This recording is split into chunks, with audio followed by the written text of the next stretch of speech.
Hello students, myself JVN Professor KK Chaudhary and today we will discuss on the topic of oxygen transport.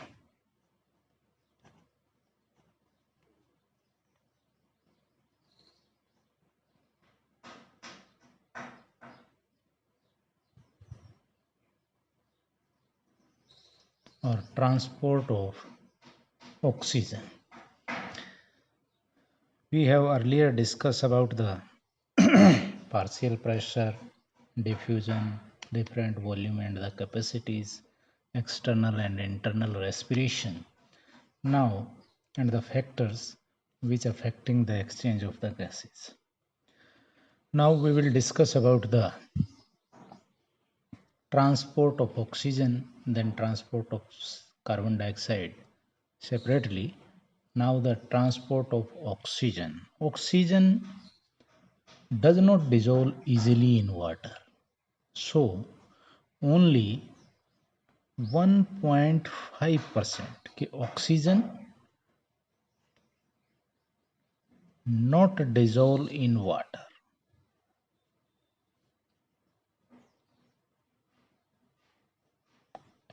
ठीक है, only 1.5% of the inhaled oxygen is dissolved into the plasma. यानी कि 1.5% of the oxygen is transported in the form of dissolved form, and about remaining 98.5% of oxygen is transported with the help of the pigment that is known as the hemoglobin, bound to the hemoglobin which is present into the red blood cells. यानी कि each 100 ml of the 100 ml of oxygenated blood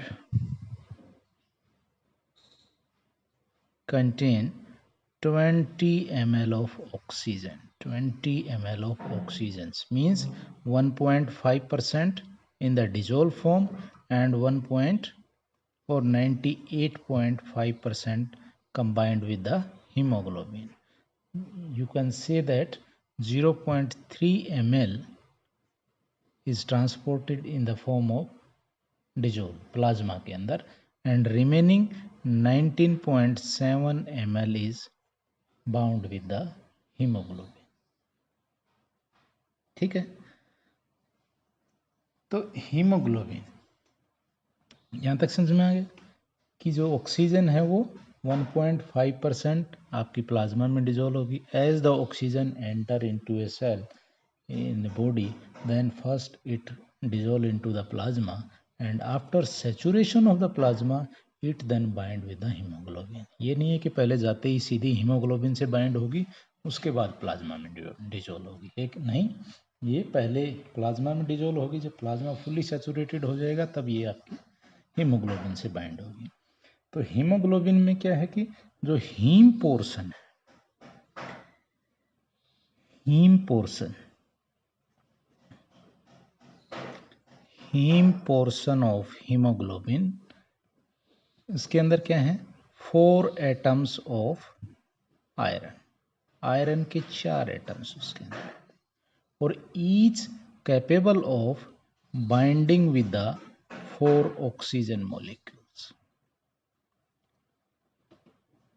कि हर iron का atom 4 oxygen molecule के साथ bind हो सकता है. ठीक है, तो एक haemoglobin molecules can carry 4 molecules of the oxygen, and oxygen and hemoglobin bind in easily reversible reaction to form the oxyhemoglobin. के hemoglobin bind with oxygen, ठीक है, then it is the reversible reaction. It is a reversible reaction. इसको आप कहोगे oxy haemoglobin, इसको कहोगे आप reduced haemoglobin. ठीक है, तो 98.5% of oxygen that is bound to haemoglobin is trapped inside the RBC. So only dissolved oxygen can diffuse out of the tissue capillaries into the tissue cell. Thus, it is important to understand the factors that promote the oxygen binding to and dissociation from hemoglobin. ये कह रहा है कि 1.5% ही oxygen है वो dissolve form में, लेकिन remaining जो 98.5% है वो आरबीसी के अंदर जो हीमोग्लोबिन प्रेजेंट है वो उसको ट्रांसपोर्ट करता है। तो हमें ये ज़रूरी है कि भाई कौन से फैक्टर हैं जो ऑक्सीजन को बाइंड कर रहे हैं हीमोग्लोबिन के साथ और कौन से उसको डिसोसिएट कर रहे हैं। तो उससे पहले हमें ये देखना पड़ेगा कि what is the relationship between the haemoglobin and oxygen partial pressure. Relation between oxygen and partial pressure of oxygen and haemoglobin, इसके बीच में क्या रिलेशन है। Partial pressure we have already discuss about the partial pressure कि भी partial pressure क्या होता है और उसको कैसे हम कैलकुलेट करते हैं कि the most important factor that determine कि भाई how much oxygen bind to haemoglobin is the partial pressure of the oxygen. Higher the partial pressure of oxygen more oxygen combined with the haemoglobin, कि जितना partial pressure oxygen का ज़्यादा होगा उतनी ही आपकी oxygen haemoglobin के साथ बाइंड होगी, उतना ही इसकी बाइंडिंग इंक्रीज हो जाएगी। अगर पार्शियल प्रेशर कम है तो ऑक्सीजन भी कम बाइंड होगी। When reduced haemoglobin is completely converted to oxyhaemoglobin, कि ये रिड्यूस्ड हीमोग्लोबिन को जब आप कंप्लीटली कन्वर्ट कर रहे हो तो ऑक्सी हीमोग्लोबिन के साथ, यानी कि ये तो एक मॉलिक्यूल है, इसके साथ अगर आपके चारों मॉलिक्यूल ऑक्सीजन के बाइंड हो जाएं तो हम इसको कहेंगे that is it is the fully saturated. ठीक है, यानी कि percent saturation of the haemoglobin express the average saturation of haemoglobin, average saturation of haemoglobin with oxygen. जिस तरह आप ये क्या कह सकते हो, आप ये कह सकते हो कि if the haemoglobin molecule bound to two molecules, भाई अगर हीमोग्लोबिन मान लिया आपको दो ही ऑक्सीजन के साथ बाइंड है, ठीक है, कि हीमोग्लोबिन मोलिक्यूल्स टू है, तो इसको हम कितना कहेंगे, ये तो क्या हुआ 50% सैचुरेटेड ही तो हुआ दो के साथ, क्योंकि टोटल तो 4 होने चाहिए, 50% सैचुरेटेड, यही ना। The relationship between percent saturation and haemoglobin is presented by a oxygen hemoglobin dissociation curve. Oxygen hemoglobin, a very important dissociation curve, इसके द्वारा हम रिप्रेजेंट करते हैं। ठीक है, कि जब you can see in this graph that this is the oxygen hemoglobin dissociation curve. One side, this is the percent saturation of the hemoglobin, this is the partial pressure of the oxygen from 10 to 120. The partial percent saturation is 10 to 100. Here you can see here that as the partial pressure of the increasing, the percent saturation of the hemoglobin is also increasing. At 20 partial pressure, it is 35% saturated, but at 40 it is 75% saturated, and from 60 to 100 it is more than 90% saturated, and at 100 it is 97.5% saturated. But at the partial pressure of the 120, the hemoglobin is fully saturated. When partial pressure is high, the lot of oxygen bind to hemoglobin in tissue capillaries.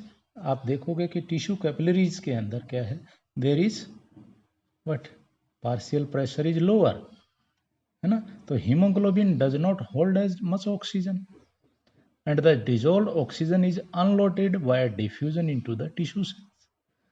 भाई tissue level पे जो मैं पहले भी बता चुका हूँ, partial pressure oxygen का कितना है 40,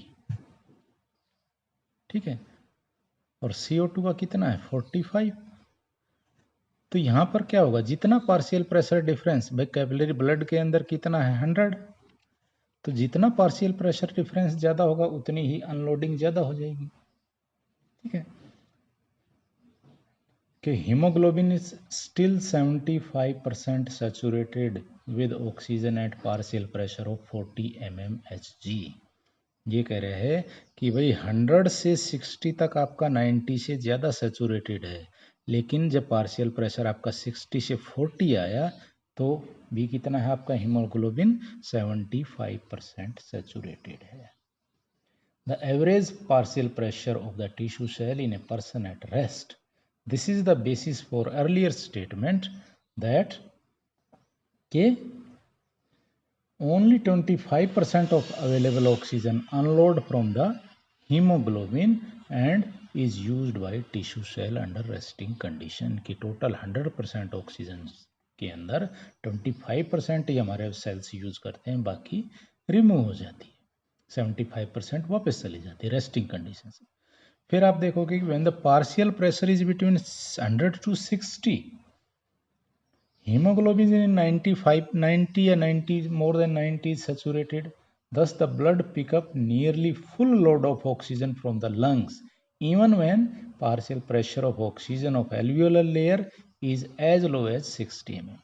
कि 60 पर भी ये 90 से ऊपर आपका लोड लेके जा रहा है, लेकिन haemoglobin oxygen hemoglobin dissociation curve explain why the people can still perform well at high altitude or when they suffer from a certain disease, even though partial pressure may drop to 60, not also in the curve that at a considerably lower partial pressure of oxygen 40। आप देखिए, आप 60 से जब 40 पे आ रहा है तो यहाँ पर भी हीमोग्लोबिन आपका 75% सेचुरेटेड है, ठीक है। However oxygen saturation of haemoglobin drop to 35 at 20 mmHg पर आएगा तो ये 35 हो जाएगा।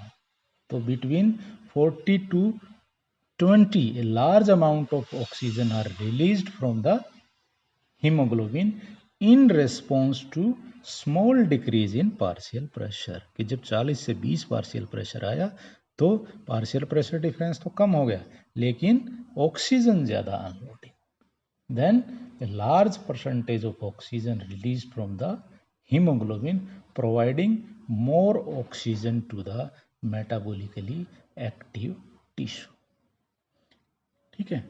तो this is the transport of oxygen, कि ऑक्सीजन हीमोग्लोबिन के साथ बाइंड होगी, और this you can explain with the help of the oxygen haemoglobin dissociation curve. इसके थ्रू आप इसको एक्सप्लेन कर सकते हो कि कितने, जैसे पार्शियल प्रेशर बढ़ रहा है उसी तरह परसेंट सेचुरेशन बढ़ती जा रही है। इसके बाद हम करेंगे कि भाई कौन से फैक्टर्स हैं जो इसको एफिनिटी हीमोग्लोबिन की है जो ऑक्सीजन के साथ, उसको इफेक्ट कर रहे हैं। The next topic. Thank you. This is the transport of oxygen and continue with the factors that is the we will explain in the next lecture. Okay, thank you.